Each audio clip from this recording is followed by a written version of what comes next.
Sebelum melanjutkan, jangan lupa subscribe dulu, terima kasih. Bab 538, menyebabkan masalah bagi saudara ketiga. Haha, apakah aku mengatakan itu? Feng Shanshan membalas Tang Yan. Saya akan pergi sekarang, Profesor. Terima kasih untuk hari ini. Tang Yan tidak membantah Feng Shanshan. Dia tidak peduli. Dia mengancingkan jaketnya dan meninggalkan laboratorium forensik. Profesor, mengapa Anda tidak memberitahu saya kalau ada seseorang di dalam? Mungkin aku belum menceritakan ini kepadamu. Petugas Tang adalah keponakanku, sang profesor menjelaskan. Ia mengatakan kepadaku bahwa bahunya akhir-akhir ini terasa sakit. Jadi, aku menyuruhnya untuk datang dan membiarkanku memeriksanya. Feng Shanshan berkata, kamu orang baik. Aku jadi malu. Di luar sedang hujan. Apakah kamu membawa payung? Biarkan Tang Yan mengantarmu kembali nanti. Begitu kalian mulai berinteraksi satu sama lain, kalian akan dapat menjernihkan semua kesalahpahaman, bukan? Profesor itu menyarankan dengan riang sambil mengangkat pisau bedah. Kapan Mu Qi kembali? Feng Shanshan sudah mulai merindukan Mu Qi. Dengan kehadirannya, rasanya tidak akan canggung lagi. Anda. Setelah kasus Huo Chong, kantor polisi menjadi tenang. Jadi, laboratorium forensik tidak membutuhkan banyak bantuan dari para asisten. Oleh karena itu, Feng Shanshan tidak perlu tinggal di laboratorium forensik hingga larut malam. Feng Shanshan keluar dari laboratorium forensik pada pukul 9. Tang Yan menunggu di pintu masuk, memegang payung. Sosoknya yang tinggi dengan mudah menarik perhatian orang. Ia menoleh dan menatap gadis yang telah mengkritiknya. Ia pikir gadis itu akan datang untuk berbagi payung dengannya. Namun, gadis itu pura-pura tidak melihatnya dan berlari ke tengah hujan sambil memegang tas di atas kepalanya. Butuh waktu setidaknya 10 menit untuk sampai ke halte bus dari kantor polisi. Apakah dia benar-benar berencana untuk basah kuyup karena hujan?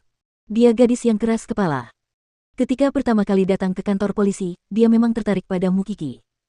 Namun, sebelum bertemu Mu Qi, dia bertemu dengan gadis aneh ini. Apakah payungnya beracun? Saat itu sedang musim hujan di Jianchuan. Jadi, udaranya selalu dingin sekali. Gu Ziling akhir-akhir ini agak pendiam. Dia menyiapkan makan malam tepat waktu setiap hari dan kemudian menyambut mereka pulang dari Huang Yao. Dia menghabiskan waktu untuk menyelidiki hubungan asmara Seng Bowen di masa lalu. Namun, yang dia temukan adalah bahwa pria ini, yang telah hidup selama lebih dari 30 tahun, belum pernah menyentuh seorang wanita pun dalam hidupnya. Jadi, dia tidak dapat bertemu dengan mantan pacarnya untuk mengetahui kisah cintanya yang menarik. Begitu pula dengan Huran. Sebelum dia menjadi lambat, dia tidak pernah punya pacar, apalagi setelah itu. Kalau begitu, dia harus mencari cara lain untuk memisahkan keduanya. Memikirkan hal ini, setelah makan malam, Gu Ziling bertanya kepada Seng Kai, apakah sekretaris kakak ketiga seorang pria atau wanita? Seorang wanita. Kenapa? Bisakah kamu menyiapkan yang cantik dan elegan untuknya? Tanya Gu Ziling. Seng Kai menatapnya sebentar. Dia tidak mengatakannya, tetapi dia mengerti maksudnya. Dia ingin membuat kakak ketiga mendapat masalah. Aku akan melakukannya, kata Seng Kai. Kai, ada beberapa hal yang harus kita lakukan.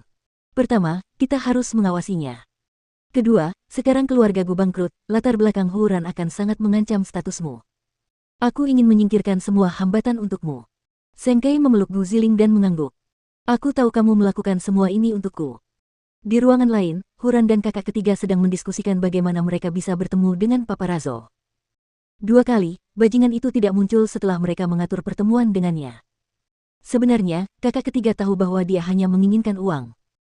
Itu adalah masalah yang sangat mudah dipecahkan, tetapi Huran berpikir bahwa karena dia harus membayar, dia harus mendengarkannya terlebih dahulu sebelum dia dapat mengevaluasi nilai informasi tersebut.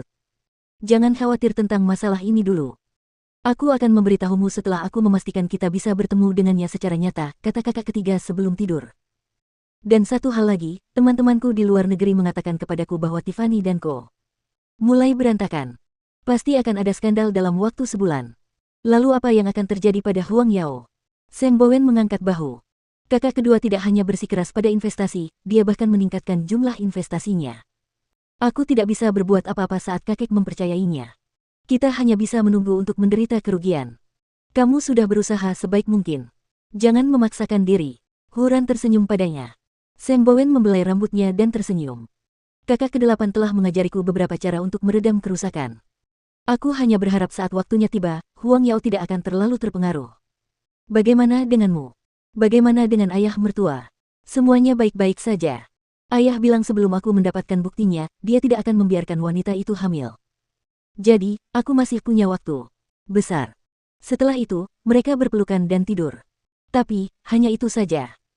Mereka tampak seperti dua rubah terluka yang saling berpelukan untuk mendapatkan kehangatan, seolah-olah mereka berdualah yang tersisa di tengah salju yang dingin. Saat itu pukul 9 pagi di Amerika Serikat. Mu Qi dan Seng Xiao sedang mengisi formulir. Kemudian, mereka pergi ke balai kota untuk sebuah upacara kecil. Setelah itu, masih ada 2 prosedur lagi yang harus diselesaikan agar pernikahan mereka resmi. Jadi, mereka harus menunggu sekitar seminggu lagi untuk mendapatkan surat nikah. Melihat laki-laki berjas hitam berdiri di sampingnya yang akan menjadi miliknya seutuhnya, Mu Qi tidak bisa menahan senyum. Saya pikir prosesnya akan sangat rumit. Seng Xiao berjalan ke aula bergandengan tangan dengannya. Ada orang asing di sekitar mereka. Namun, mata semua orang tertuju pada mereka. Karena mereka sangat menarik perhatian. Begitu kamu menikah hari ini, kamu tidak akan pernah menyesalinya. Jadi, mohon pikirkan baik-baik sekarang. Sebelum upacara, Seng Xiao berkata kepada Mu Qi sambil memegang tangannya, setelah hari ini, aku akan menggunakan nama kita sebagai suami istri dalam semua urusan publik. Dengan ini, kamu tidak akan bisa melarikan diri. Aku sudah menikah, pokoknya, kamu tidak bisa memperlakukanku dengan santai hanya karena aku tidak meminta cincin atau pernikahan yang megah. Kamu harus menebus semua itu di masa depan, kata Mu Qi dengan mata berkaca-kaca. Seng Xiao tidak bisa menahan senyum setelah mendengar ini. Apakah ada permintaan lain? Aku akan memberitahumu setelah aku memikirkannya. Tidak masalah jika pernikahan mereka tidak diakui di negara asal mereka. Itu sudah cukup selama mereka mengakuinya. Saat ini, sosok tinggi Seng Xiao menyelimuti Mu Qi, memberinya rasa aman dan rasa memiliki. Hal yang konyol. Mu Qi mengenakan gaun putih yang disiapkan oleh ayahnya.